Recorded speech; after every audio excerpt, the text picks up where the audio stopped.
Sa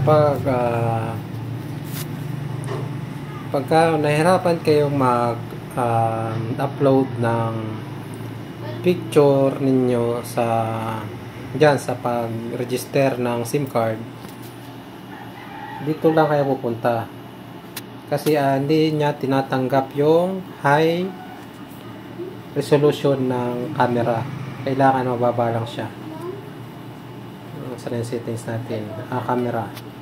Ito, camera.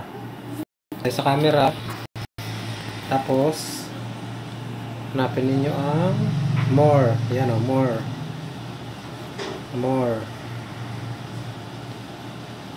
Yan. Tapos ito.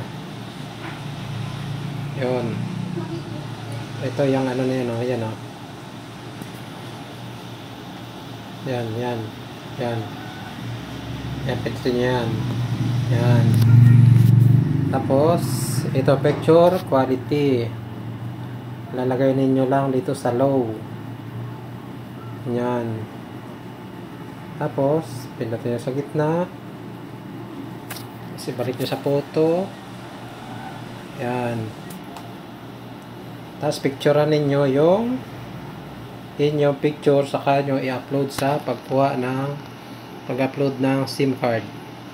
So, yun lang.